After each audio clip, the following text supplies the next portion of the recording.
What if losing your sight was the only way to truly see? This is what happened to Sebastian Kane, and it changed his life forever. Before starting the story, don't forget to subscribe to the channel and turn on notifications. Sebastian Kane was everything most people envied and everything decent people despised.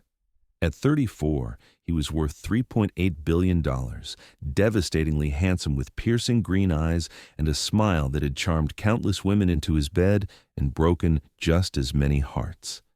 He was the CEO of Kane Industries, a luxury lifestyle company that sold everything from high-end fashion to exclusive resorts. But Sebastian's greatest obsession wasn't money or power, it was beauty. Physical, surface-level, magazine cover beauty. His penthouses were filled with stunning models and actresses, his yacht-hosted parties where only the most gorgeous women were invited, and his social media was a carefully curated showcase of his life, surrounded by physical perfection. Sebastian had never dated a woman for longer than 3 months. Why would he? In his world, there was always someone younger, more beautiful, more perfect waiting in the wings. Love was for people who couldn't afford to be picky. Sebastian Kane could afford to be very, very picky. That Friday night in October, Sebastian was driving his new Lamborghini to yet another exclusive party in the Hamptons.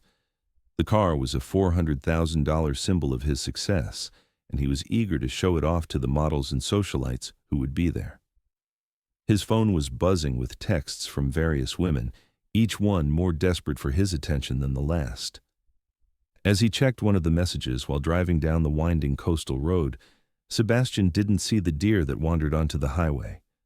By the time he looked up, it was too late. The crash was spectacular. The Lamborghini flipped twice before slamming into a tree, and Sebastian's perfect world went dark. Sebastian woke up 3 days later in Mount Sinai Hospital, his head wrapped in bandages and his body aching in ways he'd never experienced. But the most terrifying part wasn't the pain. It was the complete and total darkness. "Mr. Kane?" A soft, melodious voice spoke from somewhere beside his bed. "You're awake. I'm Dr. Peterson, your neurologist." "I can't see," Sebastian said, his voice hoarse with panic. "I can't see anything. What's wrong with me?" "You suffered severe trauma to your occipital lobe," Dr. Peterson explained gently. "The good news is that your eyes themselves are undamaged. The blindness is neurological, and we believe it's temporary." "Temporary? How temporary?" "It could be days, weeks, or months. Brain injuries are unpredictable. The important thing is that you focus on healing and rehabilitation." Sebastian felt his world crumbling. Everything he valued, everything he was tied to appearances, to visual beauty, to being seen and seeing others. How could he function in a world he couldn't see? "We're going to start you on a comprehensive rehabilitation program," Dr. Peterson continued. "Physical therapy, occupational therapy, and orientation and mobility training. I'm going to introduce you to someone who will be working closely with you." Sebastian heard footsteps approaching his bed, but these were different, lighter, more deliberate. Then came a voice that made his heart skip a beat. "Hello, Mr. Kane. I'm Maya Chen, and I'll be your physical therapist." Maya's voice was like honey mixed with moonlight, warm, soothing, with a slight musical quality that made Sebastian want to hear her speak again. There was something about her tone that suggested intelligence, compassion, and a quiet strength. "Physical therapy for what?" Sebastian asked, suddenly very aware of how he must look with his bandaged head and hospital gown. "The accident left you with some muscle weakness and coordination issues," Maya explained. "We need to retrain your body to function without relying on visual cues. It's going to be challenging, but I'll be with you every step of the way." Her hand touched his arm gently, and Sebastian felt a jolt of electricity run through his body. Her skin was soft but strong, her touch professional, yet somehow intimate. "When do we start?" he found himself asking. "Tomorrow," Maya replied. "Get some rest, Mr. Kane. You're going to need it." After she left, Sebastian lay in his hospital bed, replaying the sound of her voice in his mind. He had never been affected by a woman's voice before. He was all about visual beauty. But something about Maya Chen had reached right through his darkness and touched something deep inside him. The next morning, Maya returned to begin Sebastian's therapy. Sebastian had spent the night trying to imagine what she looked like. Her voice suggested someone refined, educated, sophisticated. He pictured tall, elegant, perhaps Asian given her last name. Definitely beautiful. "Good morning, Mr. Kane," Maya said as she entered his room. "Ready to start? Please call me Sebastian, and honestly, I don't know if I'm ready for anything." Maya's laugh was like wind chimes in a gentle breeze. "Nobody ever feels ready, Sebastian. But that's okay. We'll take it one step at a time." The first therapy session was humiliating for Sebastian. Simple tasks like sitting up properly, maintaining balance, and walking in a straight line became monumental challenges. He was used to being in complete control, to excelling at everything he attempted. Now, he felt like a helpless child. "I can't do this," Sebastian said after falling for the third time while trying to walk between two parallel bars. "Yes, you can," Maya said firmly. "You're just learning a new way to navigate the world. Your body is trying to compensate for the loss of visual input. It takes time." Her hands guided him back to the starting position, and Sebastian found himself focusing intensely on her touch. Her fingers were gentle but strong, and he could sense her moving gracefully around him as she adjusted his posture. "Tell me about yourself, Maya," Sebastian said as they continued the exercises. "Are you from New York?" "Born and raised in Queens," Maya replied. "My parents immigrated from Taiwan when I was 2. "What made you become a physical therapist?" There was a pause, and Sebastian could sense Maya choosing her words carefully. "Personal experience with the healthcare system. Sometimes life forces you to understand what healing really means." Sebastian wanted to ask more, but something in her tone suggested that this was a topic she wasn't ready to discuss. Over the following days, Sebastian found himself looking forward to his therapy sessions with an anticipation he'd never felt before.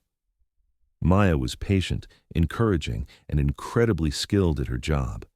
But more than that, she was interesting. She talked about books, music, art, philosophy, subjects that Sebastian had never bothered with before because they weren't visually stimulating. "What kind of music do you like?" Maya asked one day as they worked on balance exercises. "I don't really listen to music," Sebastian admitted. "I mean, it's usually just background noise at parties." "That's tragic," Maya said, and Sebastian could hear the smile in her voice. "Music is one of the purest forms of beauty that exists." "Beauty is visual," Sebastian said automatically. "Is it?" Maya challenged. "What about the beauty of a child's laughter, the beauty of a perfectly timed joke, the beauty of kindness?" Sebastian had never thought about beauty in those terms before. In his world, beauty was something you could photograph, something you could display, something that impressed other people. "I've never really considered that," he said honestly. "Well, you have time to consider it now," Maya said gently. "Sometimes losing one sense opens up all the others." As the weeks passed, Sebastian began to realize that he was falling in love with Maya Chen. Not with her appearance, he still had no idea what she looked like, but with her essence, her spirit, her mind. Every morning, he woke up eager to hear her voice. He memorized the sound of her footsteps, the way she laughed, the subtle changes in her tone when she was concentrating or pleased with his progress. He found himself paying attention to things he'd never noticed before. The way she smelled like jasmine and vanilla, the gentle rustle of her clothes as she moved, the warmth that seemed to radiate from her presence. "You're making remarkable progress," Maya told him during one of their sessions. "Your coordination has improved dramatically, and your spatial awareness is getting much better." "It's because I have a good teacher," Sebastian said, and he meant it. "Or maybe it's because you're finally learning to pay attention," Maya replied. "When you can't rely on sight, you start to notice everything else." Sebastian was learning that Maya was right. His other senses had become incredibly acute. He could identify people by their footsteps, recognize emotions in voices that others might miss, and appreciate textures and sensations that he'd previously ignored. "Maya," Sebastian said one day as they finished their session, "would you like to have dinner with me sometime?" There was a long pause. "Sebastian, I don't think that's appropriate. You're my patient." But I won't be your patient forever, Sebastian said. And He hesitated, unsure how to express what he was feeling. I think I'm falling in love with you. Another pause, this one even longer. Sebastian, you don't even know what I look like. I don't care what you look like, Sebastian said, and he was amazed to realize he meant it. I know who you are. I know you're kind, intelligent, funny, and compassionate. I know you smell like jasmine, that you hum Mozart when you're concentrating, and that you have the most beautiful laugh I've ever heard. Isn't that more important than appearance? You say that now, Maya said quietly. But what happens when your sight returns? Will you still feel the same way when you can see me? Why wouldn't I? Maya was quiet for a moment. Because, Sebastian, I'm not the kind of woman you usually date. I've seen the pictures in the tabloids. I know your type. My type was superficial and meaningless, Sebastian said. You've shown me that there's so much more to attraction than physical appearance. I need to think about this, Maya said finally. This is complicated. That night, Sebastian lay awake thinking about their conversation. For the first time in his adult life, he had offered his heart to a woman, and he wasn't even sure what she looked like. The old Sebastian would have been appalled by this. The new Sebastian was discovering that it didn't matter. 2 weeks later, Sebastian's sight began to return gradually. It started with shadows and light, then progressed to shapes and movement. Dr. Peterson was optimistic that he would make a full recovery, but as his vision improved, Sebastian became aware of something he hadn't expected. He was nervous about seeing Maya. What if she was right? What if his feelings changed when he could see her? The day his bandages were finally removed permanently, Sebastian could see well enough to make out faces and details. Maya entered his room that morning for what would be their last therapy session. Good morning, Sebastian, she said, her familiar voice now accompanied by a face. Sebastian looked at Maya for the first time, and his heart nearly stopped. She was beautiful, but not in the way he had been programmed to appreciate. Maya was petite, probably in her early 30s, with kind brown eyes behind glasses, shoulder-length black hair, and a gentle smile. She was wearing simple scrubs and no makeup. She was the complete opposite of every woman he had ever dated, and she was the most beautiful person he had ever seen. Maya, he breathed, reaching out to touch her face. You're gorgeous. Maya stepped back, her expression guarded. Am I what you expected? You're better than what I expected, Sebastian said honestly. You're real. But he could see doubt in Maya's eyes, and he realized there was something she hadn't told him, something that was making her hesitant about pursuing a relationship with him. Sebastian, there's something you need to know about me, Maya said, sitting down in the chair beside his bed. Something that might change how you feel. Nothing could change how I feel about you. Maya took a deep breath. I have a 7-year-old daughter named Lily. She's been blind since birth due to a genetic condition. Sebastian felt his world shift. You have a daughter? I'm a single mother. Her father left when he found out about her condition, said he couldn't handle having a defective child. Maya's voice was steady, but Sebastian could hear the old pain underneath. That's terrible. I'm sorry that happened to you. The reason I became a physical therapist, the reason I specialize in working with people who have vision loss, is because of Lily. I wanted to understand her world, to be able to help her navigate it. Sebastian was beginning to understand why Maya had been so hesitant about his dinner invitation. You thought I would react the same way her father did. Sebastian, I've seen your lifestyle, your reputation. You date supermodels and actresses. I'm a single mother with a disabled child. We live in a tiny apartment in Queens. I can't afford designer clothes or expensive restaurants. I'm not part of your world. You're wrong, Sebastian said, reaching for her hand. You're not part of my old world, but I don't want that world anymore. Maya, these past few weeks with you have been the best of my life. You've shown me what really matters. Maya pulled her hand away. You say that now, but when you get back to your real life, when you remember what you used to value. I could never go back to that, Sebastian interrupted. Maya, would you like to know what I was doing the night of the accident? Maya nodded. I was driving to a party where I planned to meet a Victoria's Secret model who had been texting me all week. I was thinking about how good she would look on my arm, how impressed other men would be. I wasn't thinking about her personality, her intelligence, her dreams, or her fears. I was treating her like an accessory. Sebastian stood up and walked to the window, looking out at the city. Do you know what I think about now? I think about your laugh when I say something funny. I think about how patient you are when I'm struggling with an exercise. I think about how your voice changes when you talk about something you're passionate about. I think about how much I want to meet your daughter and be part of both of your lives. Maya was quiet for a long time. Finally, she spoke. Sebastian, I care about you too, more than I should. But I have to protect Lily. I can't bring someone into her life who might leave when things get difficult. Then let me prove that I won't leave, Sebastian said, turning back to face her. Let me meet Lily. Let me show you both that I'm not the man I used to be. Maya studied his face, searching for something. If you meet Lily, and if you decide this isn't what you want, I need you to be honest. I need you to walk away cleanly. I won't have her heart broken the way mine was. You have my word, Sebastian said solemnly.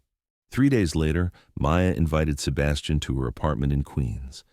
The neighborhood was a far cry from Sebastian's usual haunts in Manhattan: small apartment buildings, corner bodegas, children playing in the street. Sebastian had never spent time in a place like this, but he found it charming in its authenticity. Maya's apartment was tiny but immaculately clean and organized. The furniture was simple and practical, but everything was arranged with care. The walls were covered with children's artwork and photos of Maya with a beautiful little girl who had the same kind eyes as her mother. Lily, Maya called, there's someone I'd like you to meet. A small figure appeared from what Sebastian assumed was a bedroom.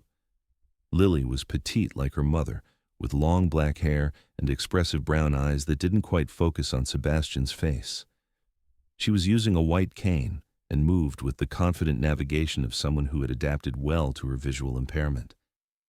Hello, Lily said, her voice clear and sweet. You must be Sebastian. Mommy told me about you. Hello, Lily, Sebastian said, kneeling down to her level. It's very nice to meet you. Mommy says you were in the hospital because you couldn't see for a while, Lily said matter-of-factly. That must have been scary. It was, Sebastian admitted, but your mother helped me learn how to get around without sight. She's an amazing teacher, Lily smiled proudly. She taught me too. Want to see my room? I can show you how I organize my stuff so I can find everything. Sebastian looked at Maya, who nodded encouragingly. I'd love to see your room. Lily's bedroom was a masterpiece of organization and adaptation. Everything had a specific place, and Lily moved through the space with complete confidence. She showed Sebastian her braille books, her talking clock, and her collection of textured toys. This is my favorite, Lily said, picking up a stuffed elephant with various fabrics sewn onto it. Each part feels different, so it's like reading with my fingers. Sebastian was amazed by Lily's positive attitude and intelligence. She didn't see her blindness as a limitation, but simply as a different way of experiencing the world. Do you want to play a game? Lily asked. I can teach you how to play Go Fish with braille cards. For the next hour, Sebastian played card games with Lily while Maya prepared dinner. He found himself completely charmed by the little girl's personality. She was funny, smart, and surprisingly wise for her age. Sebastian, Lily said during their third game of Go Fish, do you like my mommy? The question caught Sebastian off guard. Yes, I like your mommy very much. Good, Lily said seriously, because she's been sad for a long time, and lately she's been happier. I think it's because of you. Sebastian felt his heart swell. Your mommy makes me happy too. Are you going to marry her? Lily asked with the directness that only children possess. Sebastian nearly choked on his water.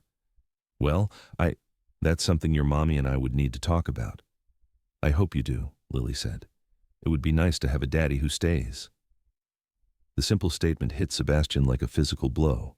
This little girl had already experienced abandonment from the one man who should have loved her unconditionally. The thought of anyone rejecting Lily because of her blindness made Sebastian's blood boil. During dinner, Sebastian watched the easy interaction between Maya and Lily. Maya had adapted their entire life to accommodate Lily's needs without making it seem like a burden or sacrifice. She described the food on Lily's plate, guided her when necessary, and treated her daughter's blindness as simply one characteristic among many. "Sebastian," Lily said as they finished eating, "will you read me a bedtime story? I have books with both Braille and regular writing so we can read together." Sebastian looked at Maya, who smiled and nodded. "I'd be honored to read to you, Lily." As Sebastian read The Velveteen Rabbit with Lily following along in Braille, he realized that this was what happiness felt like. Not the temporary high of closing a business deal or the shallow satisfaction of being seen with a beautiful woman, but the deep contentment of being part of something real and meaningful. After Lily fell asleep, Sebastian and Maya sat on her small couch, drinking tea and talking quietly. "She's incredible," Sebastian said. "Lily is absolutely incredible." "She is," Maya agreed. "She's taught me more about resilience and joy than any therapy training ever could. Maya, I need you to know something. Meeting Lily doesn't scare me or make me want to run away. It makes me want to be worthy of both of you." Maya turned to look at him, and Sebastian could see tears in her eyes. "Sebastian, I'm terrified." "Of what?" "Of letting myself believe this is real. Of letting Lily get attached to you. Of hoping for something I might not be able to have." Sebastian took Maya's hands in his. "I can't promise that everything will be easy. I can't promise that I won't make mistakes as I learn how to be the man you and Lily deserve. But I can promise that I will never walk away from you because things get difficult. I can promise that I will love and protect both of you with everything I have." Maya studied his face for a long moment. "The night you asked me to dinner, you said you were falling in love with me. Do you still feel that way now that you know everything?" "Maya, I'm not falling in love with you anymore," Sebastian said seriously. Maya's face fell, and she started to pull her hands away, but Sebastian held on gently. "I'm not falling in love with you anymore because I've already fallen completely. I am in love with you, Maya Chen. I'm in love with your kindness, your strength, your intelligence, and your beautiful heart. I'm in love with the way you've raised Lily to be confident and joyful despite her challenges. I'm in love with the life you've built and the woman you are." Tears were streaming down Maya's face now. "Sebastian, I love you too. I have since those first days in the hospital when you were so vulnerable and real. But loving you terrifies me." "Why?" "Because you have the power to destroy us. Lily is going to love you. She already does. And if you decide this life isn't enough for you, if you miss your old world and want to go back to it, it won't just break my heart. It will break hers too." Sebastian understood Maya's fear, and he realized that words alone wouldn't be enough to convince her. He would have to show her through his actions that he was committed to their future together. "What can I do to prove to you that this is what I want?" Sebastian asked. Maya was quiet for a moment. "Time," she said finally. "I need time to trust that this is real, that you're really changed, that you won't wake up one day and realize you've made a terrible mistake." "How much time?" "I don't know. Maybe we could start by just dating, taking it slow, seeing how things go." Sebastian smiled. "Maya Chen, would you like to go on a date with me?" Maya laughed through her tears. "Yes, Sebastian Kane. I would like that very much." Over the next 6 months, Sebastian completely transformed his life. He moved from his cold penthouse in Manhattan to a family-friendly apartment just a few blocks from Maya and Lily. He reduced his workload at Kane Industries, delegating more responsibilities to his capable team so he could prioritize his personal life. Most importantly, he began to see the world through completely different eyes. Sebastian started volunteering at the Foundation for the Blind, using his business skills to help raise funds for research and support services. He learned Braille so he could read with Lily, and he had his apartment modified to be fully accessible in case Maya and Lily ever wanted to spend time there. His dating relationship with Maya unfolded slowly and naturally. They went to museums where Sebastian learned to appreciate art through Maya's descriptions and his own tactile experiences. They attended concerts where Sebastian discovered the beauty of music when it was the primary focus rather than background noise. They took long walks in Central Park where Sebastian learned to notice the sounds of nature, the feeling of different textures under his feet, and the pleasure of simple conversation. But the real transformation happened in Sebastian's relationship with Lily. He attended her school events, helped with her homework, and gradually became a consistent, loving presence in her life. Lily, in turn, taught Sebastian about courage, adaptation, and finding joy in unexpected places.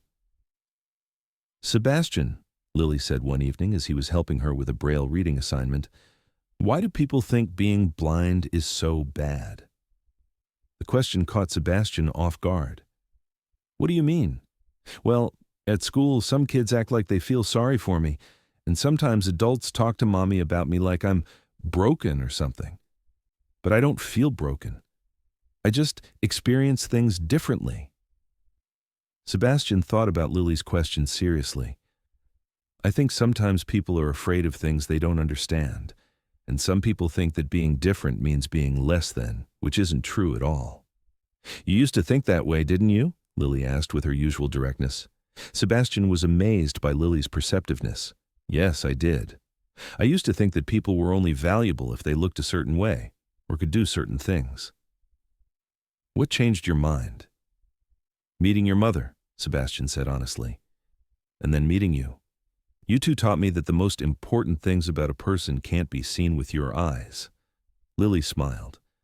"I'm glad you learned that. It means you get to see how special Mommy is." "It means I get to see how special both of you are," Sebastian corrected gently. As winter turned to spring, Sebastian realized that he had never been happier in his life. His relationship with Maya had deepened into something rich and meaningful, and his bond with Lily had grown stronger every day. He was finally ready to take the next step. Sebastian planned the proposal carefully, wanting it to be meaningful for both Maya and Lily. He arranged a picnic in the botanical garden, a place where all three of them could enjoy the experience together. Maya and Sebastian could see beautiful flowers, while Lily could smell their fragrances and feel their different textures. "This is lovely," Maya said as they spread out their blanket under a flowering cherry tree. "What's the occasion?" "Does there need to be an occasion for wanting to spend time with my two favorite people?" Sebastian asked, but his nervousness was showing. Lily, with her keen hearing, picked up on Sebastian's unusual tone immediately. "You sound funny, Sebastian. Are you okay?" "Actually, Lily, I wanted to talk to both you and your mother about something important."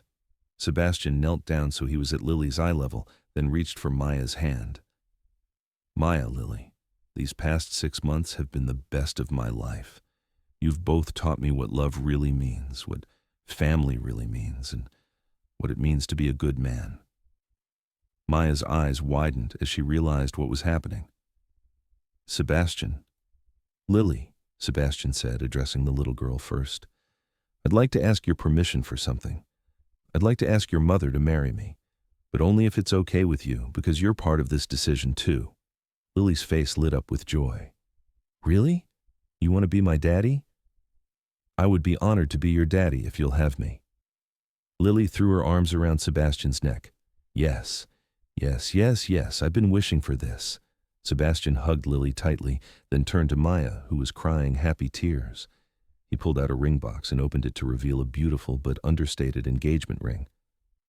"Maya Chen," Sebastian said, his voice thick with emotion, "you saved my life in that hospital room. Not just my physical recovery, but my entire soul. You showed me what real beauty looks like, what real love feels like, and what really matters in life. Will you marry me?" Maya looked at the ring, then at Sebastian, then at Lily's excited face. "Sebastian, are you absolutely sure?" "Marriage to me means taking on all the challenges that come with raising a visually impaired child. It means medical appointments, special equipment, advocacy battles with schools and institutions. It means your life will never be simple or conventional." "Maya," Sebastian said seriously, "simple and conventional almost killed me. You and Lily saved me from a life that was empty and meaningless. I don't want simple. I want real. I want challenging. I want a life filled with love and purpose. I want you and I want Lily, and I want whatever comes with that. Maya threw her arms around Sebastian's neck. Yes, yes, I'll marry you. As Sebastian slipped the ring onto Maya's finger, Lily clapped her hands with delight. Can I be in the wedding? Can I wear a pretty dress? Lily, Sebastian said, you're going to be the most important person in the wedding because you're going to help me promise to take care of your mother forever. The wedding took place 6 months later in the same botanical garden where Sebastian had proposed. It was a small, intimate ceremony with close friends and family. Maya wore a simple but elegant dress, Sebastian wore a classic black tuxedo, and Lily wore a beautiful lavender flower girl dress and proudly carried the rings down the aisle. But the most meaningful part of the ceremony was when Sebastian and Maya both made vows to Lily, officially welcoming her into their new family unit. Lily, Sebastian said, kneeling down to her level during the ceremony, I promise to be the father you deserve. I promise to support your dreams, celebrate your achievements, and love you unconditionally for the rest of my life. I promise that no matter what challenges we face, we'll face them together as a family. There wasn't a dry eye in the audience as Lily hugged Sebastian tightly and whispered, I love you, Daddy. After the wedding, Sebastian, Maya, and Lily moved into a beautiful house in Westchester County, close enough to the city for Sebastian's work, but with a yard where Lily could play safely and good schools that had excellent special needs programs. Sebastian used his wealth and connections to establish the Chen Kane Foundation, which funded research into treatments for genetic blindness and provided support services for families with visually impaired children. Maya became the foundation's Director of Family Services, using her expertise to help other families navigate the challenges they had faced. The foundation's first major initiative was the development of an innovative summer camp for visually impaired children, where they could participate in activities specifically designed for their abilities while building confidence and friendships with peers who understood their experiences. Sebastian, Maya said one evening as they watched Lily play in their backyard with their new guide dog puppy, do you ever miss your old life? Sebastian considered the question seriously. You know what I miss? I miss the excitement of closing a big business deal. I miss the adrenaline of competition. I miss feeling like I was conquering the world. Maya looked concerned. That's a lot to miss. But then I think about what I have now, Sebastian continued, and I realize that those things were all about me. My ego, my achievement, my status. What I have now is about us, about our family, about making a real difference in the world. And that's so much better than anything I had before. Lily came running over to them, the puppy bounding beside her. Daddy, Coco learned a new command today. Watch this. She gave the puppy a signal, and the young dog immediately sat and stayed. That's amazing, sweetheart, Sebastian said, scooping Lily up in his arms. You're going to be the best guide dog trainer in the world. Do you really think so? Lily asked. I know so, Sebastian said confidently. You have a special gift for understanding what animals are thinking. That night, after Lily was asleep, Sebastian and Maya sat on their porch swing, looking up at the stars. Maya, Sebastian said, I need to tell you something. What? Sometimes I think about that night when I crashed my car, and I'm grateful it happened. Maya turned to look at him in surprise. Grateful. If I hadn't lost my sight, I never would have really seen you. I would have looked at you and seen a woman who didn't fit my shallow criteria for beauty. I would have missed out on the love of my life and the chance to be Lily's father. Maya snuggled closer to Sebastian. Well, when you put it that way, I'm grateful too. That accident brought you to us. No, Sebastian corrected gently. It brought me home. 2 years later, Sebastian stood in the conference room of Kane Industries, addressing his board of directors about the company's new direction. I know some of you have concerns about the amount of resources we're dedicating to accessibility initiatives, Sebastian said, but I want you to understand that this isn't just about corporate social responsibility. This is about untapped markets, innovative solutions, and being on the right side of history. Under Sebastian's leadership, Kane Industries had become a pioneer in luxury products designed for people with disabilities. Their hotels featured cutting-edge accessibility technology, Their fashion lines included adaptive clothing that was both functional and stylish, and their consumer products incorporated universal design principles. The company was more profitable than ever, but more importantly, it was making a real difference in people's lives. After the meeting, Sebastian drove to Lily's school for her spring concert. At 9 years old, Lily was thriving academically and socially. She played the violin in the school orchestra and was already talking about wanting to become a veterinarian when she grew up. Sebastian found Maya in the school auditorium, saving him a seat in the front row. "How did the board meeting go?" Maya asked as Sebastian sat down beside her. "They approved the proposal for the new accessible resort in Hawaii," Sebastian said. "Construction starts this fall." "That's wonderful. Lily will be so excited. She's been asking when she'll get to see a real volcano." Sebastian smiled. Lily's fearless curiosity about the world never ceased to amaze him. She wanted to experience everything: travel, adventure, new cultures, challenging activities. Her blindness had never been an obstacle in her mind, only a different way of navigating her experiences. The concert began, and Sebastian watched with pride as Lily took her place in the orchestra. As the children played, Sebastian thought about how much his definition of beauty had changed. 2 years ago, he would have seen a group of children, some with visible disabilities, and felt uncomfortable or awkward. Now he saw individual personalities, unique talents, and unlimited potential. After the concert, the three of them went out for ice cream to celebrate. "Daddy," Lily said as she carefully navigated her spoon around her sundae, "I've been thinking about something." "What's that, sweetheart?" "You know how some people feel sorry for me because I can't see?" "Yes, I know that happens sometimes." "Well, I feel sorry for them too." Sebastian and Maya exchanged glances. "Why do you feel sorry for them?" Maya asked. "Because they can see everything, but they don't really notice anything. Like, they can see a flower, but they don't smell it or feel how soft the petals are. They can see people's faces, but they don't listen to their voices to hear if they're happy or sad." Lily paused to take another bite of ice cream. "I think maybe they're the ones who are really blind." Sebastian felt his heart swell with love and admiration for his daughter. "Lily, that's one of the wisest things I've ever heard anyone say." "Really?" "Really, and you know what? You just taught me something important." "What?" "You taught me that seeing and understanding are two completely different things, and that the most important kind of vision comes from the heart, not the eyes." Lily grinned. "I'm pretty smart, aren't I?" "The smartest," Sebastian agreed, ruffling her hair.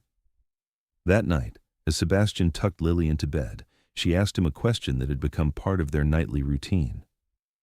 "Daddy, will you tell me the story about how you and Mommy fell in love?" Sebastian smiled. Lily never got tired of hearing this story, and Sebastian never got tired of telling it. "Well," Sebastian began, settling into the chair beside Lily's bed. "Once upon a time, there was a man who thought he could see everything, but he was actually blind to what really mattered. Then one day, he lost his sight completely, and that's when he finally learned how to see." "And then what happened?" Lily prompted, even though she knew the story by heart. "Then he met a beautiful woman with the most wonderful voice in the world, and she taught him that real beauty comes from kindness, intelligence, courage, and love. And then he met me," Lily added excitedly. "And then he met the most amazing little girl in the world, who taught him that being different isn't being less than, it's being special.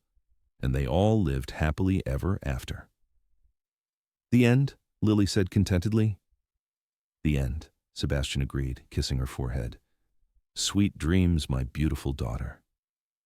As Sebastian turned off Lily's light and closed her door, he reflected on how completely his life had changed. 3 years ago, he had been a man who valued only surface beauty, who judged people by their appearance, and who had never experienced real love or genuine happiness. Now he was married to a woman whose inner beauty far surpassed any physical attractiveness he had ever admired. He was the father of a child who had taught him more about courage and joy than any success in business ever could. And he was using his wealth and influence to make a positive difference in the world. Sebastian joined Maya in their bedroom, where she was reading a book about new developments in genetic therapy for visual impairments. "Always studying," Sebastian said affectionately, sitting down beside her on the bed. "There's a new treatment being developed that might help children with Lily's condition," Maya said excitedly. "It's still experimental, but the early results are promising." "Would Lily be a candidate?" "Possibly, but Sebastian, I want you to know that if the treatment doesn't work, or if Lily decides she doesn't want it, that's okay too. She's perfect exactly as she is." Sebastian took Maya's hand. "She is perfect exactly as she is. But if there's a treatment that could give her more options in life, shouldn't we explore it?" "Of course. I just want to make sure we're doing it for the right reasons, not because we think there's something wrong with her that needs to be fixed." Sebastian understood Maya's concern. They had both seen too many people who viewed Lily's blindness as a tragedy, rather than simply one characteristic among many. "Whatever we decide," Sebastian said, "we decide as a family. All three of us." Maya smiled and leaned against Sebastian's shoulder. "I love our family." "So do I," Sebastian said, wrapping his arms around his wife. "So do I." 5 years later, Sebastian stood in a hospital room very similar to the one where he'd first met Maya. But this time, he wasn't the patient, Lily was. At 14, Lily had decided to try the experimental gene therapy treatment that had shown remarkable success in restoring partial vision to people with her condition. After months of careful consideration and family discussions, they had decided to move forward with the procedure. "Are you nervous, sweetheart?" Maya asked, holding Lily's hand as they waited for the doctor. "A little," Lily admitted, "but mostly I'm excited. Even if it doesn't work, at least we tried." Sebastian marveled at his daughter's maturity and positive attitude.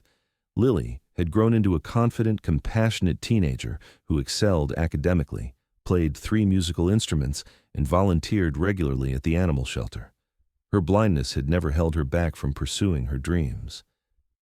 Dr. Williams entered the room with a smile. "Good morning, Lily. Are ready to see what we can see?" The bandages came off slowly, and Sebastian held his breath as Lily blinked in the bright hospital room lighting. "I can see light," Lily said wonderingly, and shapes." Over the next few hours, as Lily's eyes adjusted, her vision continued to improve. She would never have perfect sight, but she could see faces, read large print, and navigate visually. The first thing Lily asked to see was her parents' faces. "Mommy," she said, reaching out to touch Maya's cheek, "you're even more beautiful than I imagined." Then she turned to Sebastian. "And Daddy, you have kind eyes. I always knew you would have kind eyes." But perhaps the most touching moment came when Lily looked in a mirror for the first time. "Is that really me?" she asked, studying her reflection. "That's really you," Maya confirmed. Lily smiled at her reflection. "I look like you, Mommy, but I think I have Daddy's stubborn chin." Sebastian laughed through his tears. "You definitely have my stubborn chin." As they drove home from the hospital, Lily was overwhelmed by all the visual information she was processing for the first time. She gasped at the colors of flowers, stared in wonder at the Manhattan skyline, and couldn't stop looking at Maya and Sebastian. "Everything is so beautiful," she said. "But you know what?" "What?" Maya asked. "It's not more beautiful than I thought it would be. It's just different beautiful. The world was beautiful before, and it's beautiful now, just in a different way." Sebastian pulled into their driveway and turned to look at his family, his wife, whose inner beauty had taught him what love really meant, and his daughter, whose courage and wisdom had taught him what strength really looked like. "You know what I think?" Sebastian said. "What?" Maya and Lily asked in unison. "I think the most beautiful thing in the world is being able to see it through the eyes of the people you love." Lily reached for Sebastian's hand. "Daddy, that's the most beautiful thing you've ever said." And as they walked into their house together, a real family built on love, understanding, and the recognition that true beauty comes from within, Sebastian realized that losing his sight had been the greatest gift of his life, because in the darkness he had finally learned how to see. What do you think? Did Sebastian's transformation feel authentic to you? Have you ever had an experience that completely changed your perspective on what's important? Share your thoughts in the comments. If this story touched your heart, don't forget to subscribe to our channel and turn on notifications. Don't forget to click on the videos at the end of the screen for more inspiring stories about love, family, and second chances.